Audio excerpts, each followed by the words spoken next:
One of the big questions arising from the release of that 11-year-old Donald Trump recording is why we're learning about this just a month away from the election.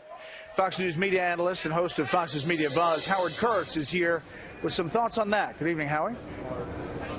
Good evening, Brett. Plenty of questions swirling around NBC, whose corporate family includes Access Hollywood as well as The Apprentice. Chief among them, what took so long? That tape of Donald Trump bragging about groping women has been in the archives for 11 years, and it just happens to surface now in the final month of a tight election.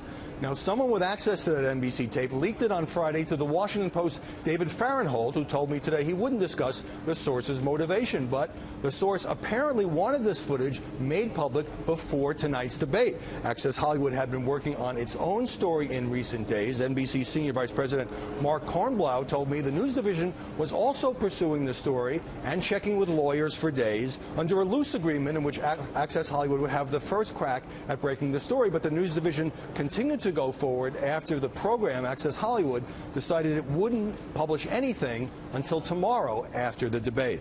Now, after losing the scoop, Access Hollywood did air part of the debate, part of the tape, I should say, on Friday night, but cut out the parts with the most damaging comments from Billy Bush, a co-host of the Today Show, who has apologized and says he's embarrassed about having played along with Trump. Now, I just got off the phone with an NBC spokesman who knocked down reports that Billy Bush will appear on the Today Show tomorrow to apologize. In fact, he's been pulled from a scheduled appearance on that show. Meanwhile, The Apprentice, the AP quoting numerous former staffers and contestants from The Apprentice as saying that Trump made lewd and inappropriate comments to women. The Trump campaign says that's totally outlandish and calls the story false.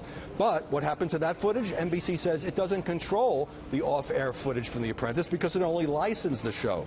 As for Access Hollywood, it turns out the most explosive story of this campaign was sitting right under its nose, and NBC's. Brett? Howie, thank you.